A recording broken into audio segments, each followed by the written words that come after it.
The Boyle County Statement of Financial Interests, or SOFI, is available to be filled in and submitted online. This video shows you how to navigate the form.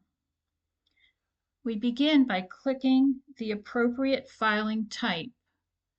And we have a list here of 3 choices. The one probably you will use most is annual filing. But if you're a new hire or new appointee, you would choose this one. And if you are filing an amendment or, if you've had changes mid-year, you would choose this option. So let's look at the annual filing. So we click this little dot. There's a note that opens up that reminds us that if we leave office or a position mid-year, we will still need to file another SOFI next year. So we always have to file it in January for the previous year, even if we only are serving for part of the year. So once we've selected annual filing, we will click Next. And this section is asking for your personal information. There's a little nav bar at the top, kind of menu bar, and we're just going to go, as we nav through this, we're going to be moving from section to section. So the first one is the filer information. So first we will put our last name and our first name, and we will choose what applies to us from this list. It's a long list. I'm appointed to the Ethics Commission, so I would choose this one. But if you're employed or hold an elected position, you would choose one of those. If you're a candidate for elected office, you could choose one of these. And these are the last 2: employed by a special purpose government entity or an attorney hired by the county or some municipal entity. So we'll pick one of these. I'll do the one that applies to me.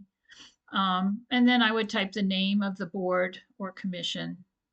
In this case, it's Ethics Commission, so I can type that in. Next, I'm asked for my address, my email address, and my phone number. And again, I'm going to choose not to enter all that in at this time, but it's very straightforward. You just click in the box and type. Next, it's asking, are you employed? And to show you, I will say yes and show you what opens up. It asks for the name of my employer, my position or occupation, my business address or the address of my employer, and my business email address. Okay, so if I'm employed, I would be filling all that in. If I'm not employed, I would just click no. Okay, but if you're employed, you need to let us know that, and you need to type the information in. Next, it asks, do you have a spouse? And so if you don't have a spouse, you would click no, and nothing else happens here, but it does change the questions that follow. If you do have a spouse, you would click yes, and there's some questions regarding your spouse. Is your spouse living at a different address? So if your spouse and you share the same address, you would click no, but we still are asking for the spouse's phone number and email. And also, is your spouse employed? Again, yes or no. If you click yes, similar boxes open that for what you've already answered about yourself. If you click no, you don't get those boxes. Okay, so it's not going to like it because I've left blanks. But let me show you what happens. And you can always come back. You can leave blanks, but you will need to fill them in before you submit. And it does let you come back. Okay, so let's just click Next. And here at our menu bar at the top, now the filer information has a red triangle and tells me the page has errors, and that means that I haven't filled everything in. Okay, so that's what it's supposed to do if I haven't filled anything in. But we are now in section 1, which is number 3 here, offices and directorships. And this allows us to disclose any offices or directorships we or our spouses held in the past year. So if we have held any, we would say yes, and a box would open for us to list those. And if we have more than one, we can click as many as we need and enter those for ourselves and our spouse. And say I really only have one, I can click this trash can and that will close that box. Okay, so this allows me to enter anything that I have here. If I have no offices or directorships, I can click no. So for each section, when you're finished, you can choose the next and continue. The next section is sources of income. And again, since I told the system that I have a spouse, it's continuing to ask for both me and my spouse. So the question is, did either or both of us have one or more sources of income exceeding $10,000 as of December 31st of the reporting year? So the reporting year is 2025. So as of December 31st, 2025, did we have any source of income other than Social Security? And so in my case, I would say yes. And then it's asking for my source of income. Where did that money come from? Who issued the payment? Okay, so we have to click to enter a source. So we would say the name of the company. If we're employed, it would be our employer or the corporation that we work for, and the type of income. So here's the different types of income that you can choose: salary, wages, commissions, dividends and interest, income from a professional practice, pension, retirement distributions, rental income, or other. And in my case, it would be pension. And so I would put that, and I would put the entity that I'm getting my pension from. Okay, so that's what we would enter there. And so if there's one source of income for you and one or more for your spouse, you would just keep clicking this plus box until you have had a chance to enter all of the relevant sources of income. And again, it's anything that exceeds $10,000. So if you have, a small part-time job or something that is under $10,000, you would not need to enter that. Okay, and I'm going to, well, I'll leave it yes, but I won't put anything in. I'll just put that I had a pension for now and move on. Okay. Next, it's asking for business interests for both filer and spouse. So you can read the question. The questions are really the same as what we have had in past years, but this one is focused on any business interests within the state of Kentucky with a value of $10,000 or more, or a 10% ownership or greater. And so in my case, it would be no. If you answer yes, you would need to enter the name of the business organization and the address. And you can enter more than one if you need to. Okay, so I'm going to say no. And then the next question is asking you about any business interests outside of the state of Kentucky, but that if that business has engaged in any transactions here locally with our local government entities during the past 3 years, or that you anticipate will engage in any. Again, I'm going to say no, but if you say yes, it's going to open up a place to enter the name and address of the business organization. So then we can move to next.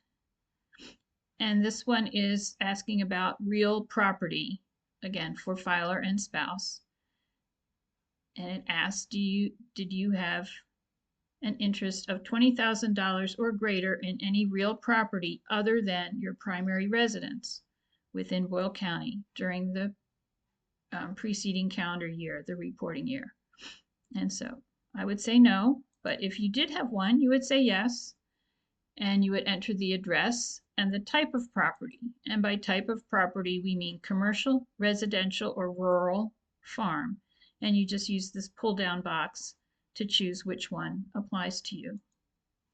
And if you own more than one real property, you could click this plus and you could enter more, as many as you need. Again, I'm going to say no and move to the next. This section is about creditors. So did you owe $10,000 or more as of the year end? And this does not include primary residence, so a mortgage or anything that you owe regarding your primary residence. And it does not include credit card debt or auto loans. So any other kinds of debt you would enter here. And so if you said yes, it's asking for the name and address of each creditor. It doesn't ask how much you owe, but just if you owe them $10,000 or more. So in my case, it's no, so I'm going to click next. Then we're asked about bankruptcy disclosure within the past 10 years. And in my case, it would be no. If you answer yes, it just asks which chapters you had to file under. Click next again, and we are now at the section about conflicts of interest. So this is important information that we ask you to read. Read it carefully, and when you're finished reading, you would click yes to continue. If you don't read it and you click no, it will not let you proceed. So please do take the time to read it and click yes. Then you would click next to move to the next section, which is the last section, acknowledgments and affirmation. So again, please take the time to read this. This is what you're signing about. And this section gives you a chance to enter any areas of actual or potential conflicts of interest that you may have that were not covered by this form. So please take the time to think about that. You can just type in whatever you want to say here. If you don't have any, then you may leave this blank. There's another statement about changes in your information. And if you have had any changes mid-year, or if changes come up mid-year, you will need to file those again within 30 days of when you become aware of the change. And when you do that, you would use the same form and you would use the amended dot that I showed you at the beginning. Finally, you would type your name to acknowledge that the information you're submitting is complete, true, and accurate to the best of your knowledge and belief. And then finally, if you have a touch screen, you can use like a finger or a little pencil item to write in that space. You can clear it. You can also use your cursor to kind of write in the space. You can clear it. But once you get the signature to look halfway decent, then you can save it. At this point, if everything is totally filled in, and again, mine is not, because I still have some errors here. But once it's all filled in, then you could click submit, okay? And a copy of what you submit will be emailed to you at the email address that you entered at the beginning of the form. So it's important to, of course, put in your accurate email address so that you get a copy of your information coming back. And that is the entire walkthrough of the form and what you need to do to file your SOFI. I hope this helps you to successfully file your SOFI. It's pretty easy, and if you have questions, you can email to the Ethics Commission at our website. Thank you.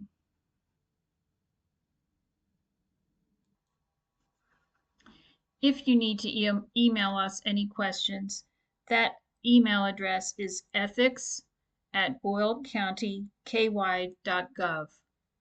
Thank you.